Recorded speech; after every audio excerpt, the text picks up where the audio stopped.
Hi everybody, welcome back to the channel. I am here with another trip planning / adventure prep video for you today. Today's video is intended for the person who has some experience in the mountains but wants to step their game up. This is for maybe the hiker who wants to become a peakbagger or maybe a scrambler, as it's going to be about the skills needed to move into the more technical mountain peaks, namely the 3rd and 4th class realm. I'm going to talk all about what that means, share some skills that you need to have before you start attempting peaks in this more technical terrain, and then I also just want to share some advice that I have from the years that I have been in the mountains, scrambling around and bagging peaks. First of all, we need to define what I mean by technical terrain. The terrain that you may encounter in the mountains comes in many different shapes, sizes, and difficulties, and the language that people use can sometimes be confusing. So terrain classification and terrain difficulty is rated by the Yosemite Decimal System, or the YDS, which classifies terrain from Class 1 to Class 5. Class 1 terrain is hiking on an established trail. You can keep your hands in your pockets. The trail is established. You might have like steps cut into the rock maybe in some places, but at the end of the day, like the route is clearly defined and you don't really need your hands to do anything other than hold trekking poles if you're a hiker who uses trekking poles. Next comes Class 2 terrain. Class 2 terrain is considered to be rough, off-trail travel, often on scree fields, talus fields, boulders, a little bit of rock hopping.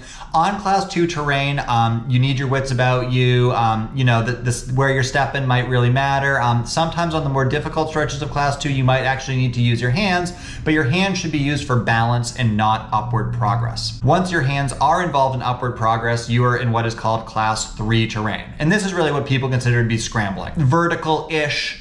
You are using your hands and your feet. You probably could not get away with not using your hands, but it's not quite hard enough or difficult enough to classify as technical rock climbing.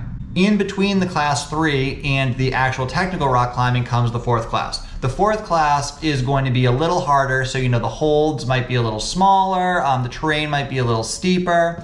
Oftentimes 4th class terrain comes with exposure factor, or like there's going to be some air below you. One of the biggest distinguishing factors between 3rd class and 4th class terrain is that in 4th class terrain, a fall would be a lot more deadly. Sometimes people who are just getting into scrambling may use a rope for Class 3. It's usually highly recommended to use a rope on Class 4. After the 4th class terrain comes the 5th class terrain, and this is technical rock climbing. You are either using a rope or you are free soloing.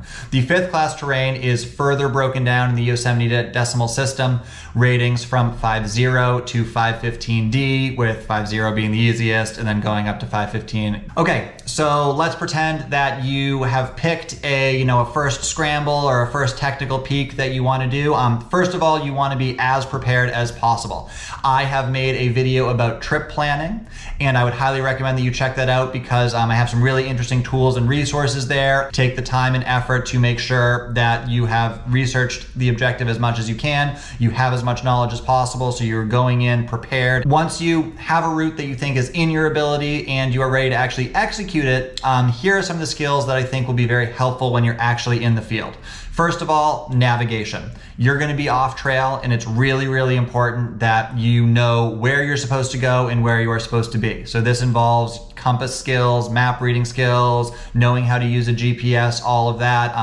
If you read a report that says, take the 3rd chute on the northeast side or something, you need to know how to get to the northeast side. So make sure you know how to get there, navigate, be able to get up and down safely and easily. Once you are actually in the scramble, route finding becomes essential. A lot of times the decision you make can determine both your safety as well as your enjoyment or your misery. A lot of times these routes, if you take the path of least resistance, will be a relatively safe, secure, solid 3rd class scramble.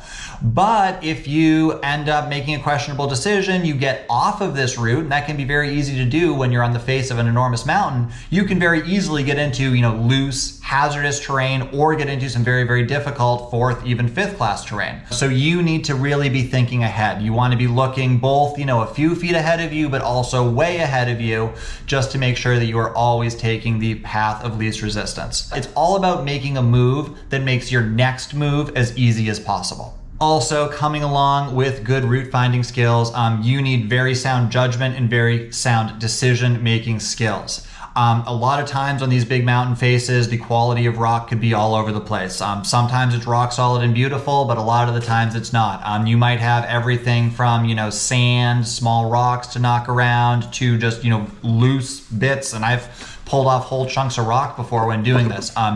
Use your judgment, assess everything. If you're a little concerned, give a handhold a knock with, this part of your hand.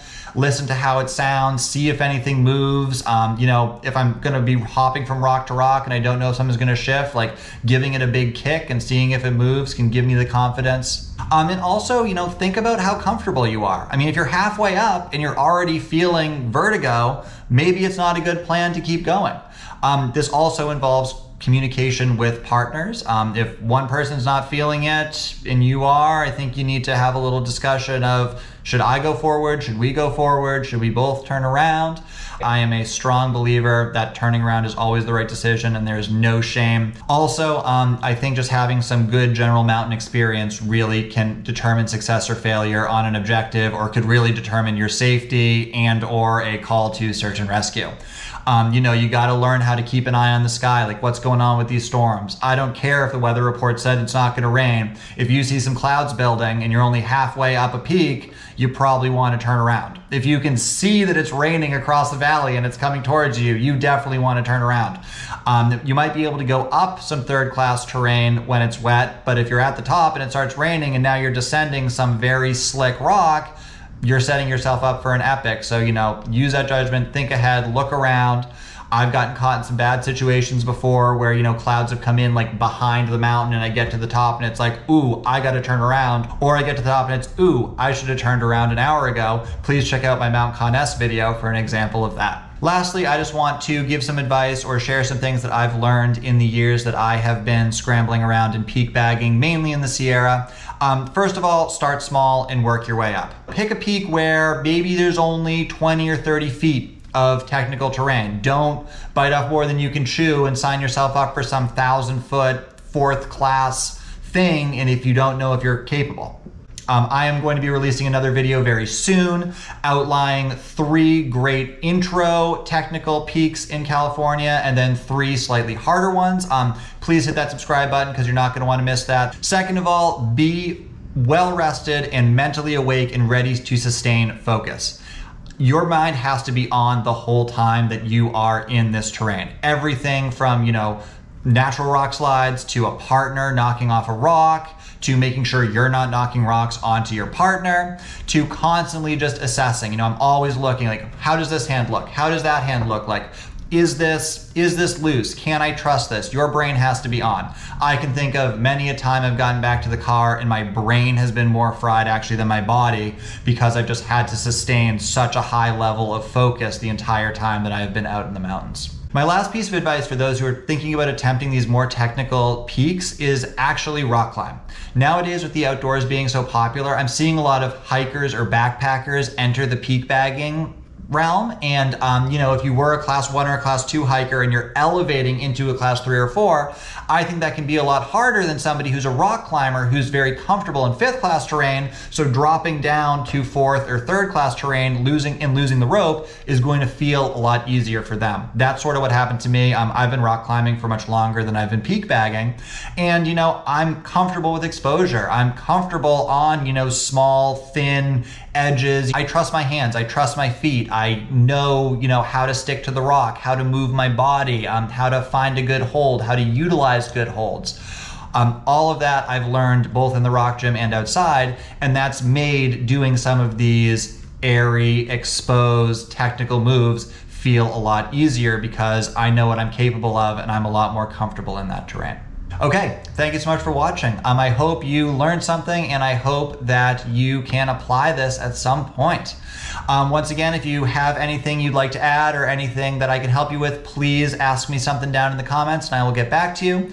Once again, please hit that subscribe button. I got a lot of great adventure prep content coming out along with some awesome adventures, and I hope to see you out on the trails.